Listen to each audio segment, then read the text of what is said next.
So this is my current physique, and I jumped on this scale in the gym because my mate told me to, and he said that I had 8.8% body fat. So I'm going to go over the exact 6 things and a bonus point that I've done to get to 9% body fat and stay lean for the last 5 years. Let's go. The first thing is an elimination diet. Before I added the new, I was out with the old. Alcohol, regular takeaway, snackings, get rid of it all. If you're struggling with this step, then here's what I recommend you do. Number 1 is you find the emotional void that you're feeling with the alcohol, with the snacking, with all the bad consumption habits. Number 2, you find a strong enough why, a good enough reason for you to get lean and get ripped and get shredded. And number 3, you then implement the practical solutions and change your environment. If you want a full video on this, I'll link it there. But this has to be number 1. If you think you can get diced and get to 10% body fat without any sacrifice, then you are in dreamland. Number 2 is sleep. And I love this point because I know all the idiots will click off the video right now thinking sleep isn't important. But for the people that are actually serious, welcome to the big leagues. I cut out alcohol, nights out, and around 50% of my sleep was improved then already. And I noticed once I did that how easy it was for me to wake up and exercise, to eat the plan that I was meant to do, to be consistent with my daily good healthy habits and be more active in general. Now you tell me, would you rather have exercising, eating, being more active feel easier or harder? For me, I'd want it to be easier. Therefore, I chose to sleep regularly. Also, it increases testosterone production, human growth hormone production, which massively helps with muscle building. And if you have an increase in muscle mass, your metabolism is higher, which means that it's easier for you to stay lean at rest. It also is where fat oxidization takes place as well, so it's where your fat is being burnt. So if you're not sleeping regularly, then that is also going to take a massive hit. So if you're on a cut, sleep would be up there in terms of priority. Calorie deficit is there, and sleep should be right up there as well. If you're not sure what makes a good sleep schedule, here's a very simple outline. Number 1, you go to bed between 9 and 10:30 and you sleep for 7 to 9 hours, however long that may be. And you want to cut out the blue light as much as you can before the bed, and I'm actually wearing blue light blockers at the moment. Number 3 is meals. So after COVID I put on weight and I went on my first ever cut at that point. And the thing that made the cut super easy and what got me the results was just following a simple meal plan and eating at the same time windows every single day. This is something that I'm reintroducing back into my life now. See, this makes eating feel less effortful and you don't need to think as much about it because all of the decisions are already made. You've already decided when you're going to eat and you've already decided what you're going to eat, and the thing you're going to eat just happens to be on plan to help you get ripped. So why not just implement that straight away? So you basically go on macro calculator, type in your goals in terms of losing weight, and then you go on ChatGPT, give it the macros and ask it to build a meal plan for you, a 3 meal per day plan.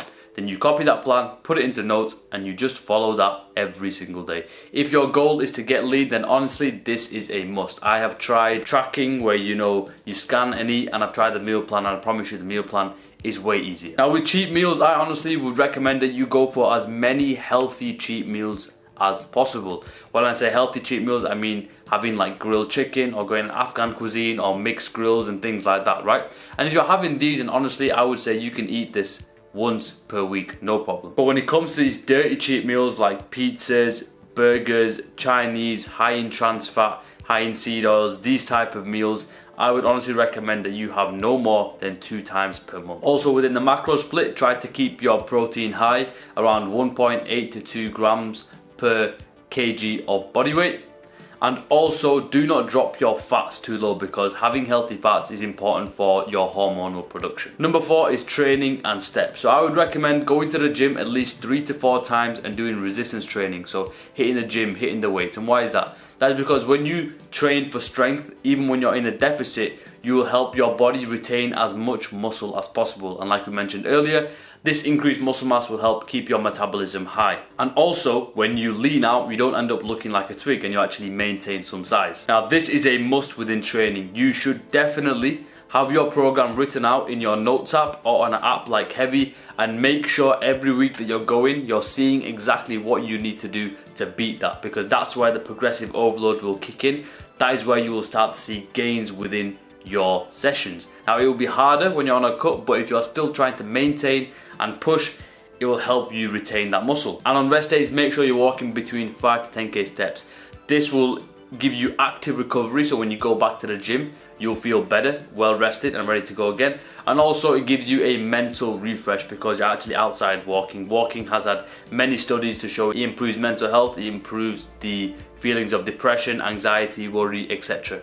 And as you know, we don't just get to get shredded with letting go of our other lively responsibilities. They're also part of our life. So if we can maintain a healthy mind, then it'll make this journey way easier. And similar linking to that is journaling and reading. So for me, making sure my mind is right is vital because there is a strong link between the head and the body. To get to 9% body fat while maintaining muscle mass, building your own business, dealing with family challenges, I don't think is easy. And anything that's hard, I would say requires a strong state of mind. And this is what journaling does. It allows you to empty your mind of the clutter, the chitter chatter, the nonsense that comes into your head and put it onto a piece of paper. I recommend writing or just mind dump online on Google Docs or Notion. This way you can use that computing power of your mind to focus on the more important tasks that you need to do. For example, going to the gym, waking up on time, eating the meals that you should be eating, avoiding cheat meals, and having the willpower to resist those things. Just like you gotta empty the storage of the computer and the phone and the iPad when it gets full, you gotta do the same thing with your mind, right? It's the same principle. And now, since you've been journaling, since the mind is becoming cleaner, quieter, you've got a nice empty jug. And with that jug, you fill it with clean, pure, aquafina, crisp water. And what is that? That comes from reading. My God's honest advice to you, I would honestly, genuinely, I mean this from the bottom of my heart, recommend that you read more than you consume content online. So if you have 30 minutes spare, dedicate it to a book instead of scrolling and just consuming content for no reason. And that includes my videos. I'm being genuinely honest here. I would rather you read a book that's relevant to your life and your goals rather than watch my video if you have, let's say, 10 minutes only. And why is that? It's because you're training your mind to be patient, to delay gratification, and build new network and connections within the brain. This directly relates to your journey of getting lean and shredded because you have to delay gratification, you have to be patient, and you will develop new networks within the brain as you learn more about yourself and your journey. And I don't know about you, I would like some more strong connections within my brain. And the next point is lifestyle. And for this, I want you to just work alongside with me. List out everything that you can think about that you do in your life. Just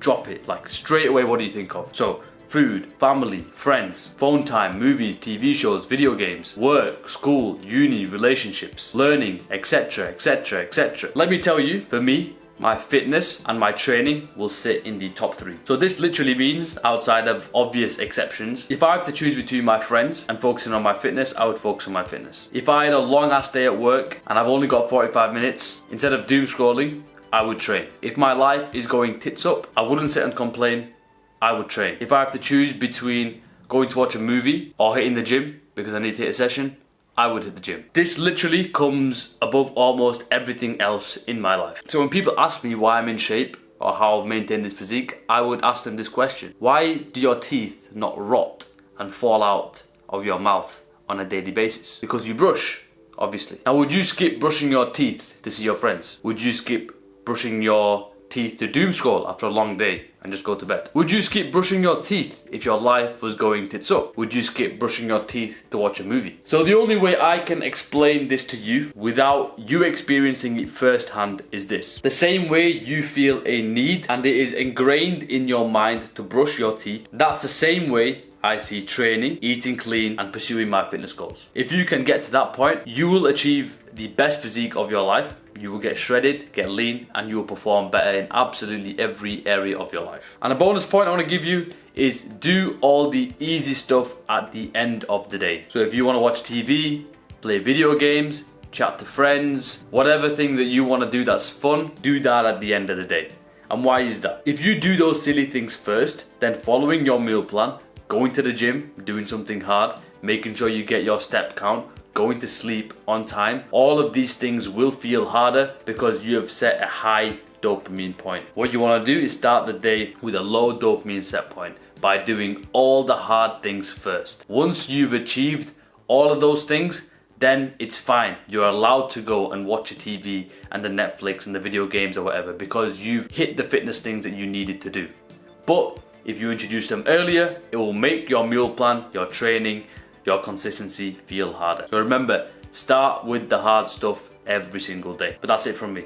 Goodbye.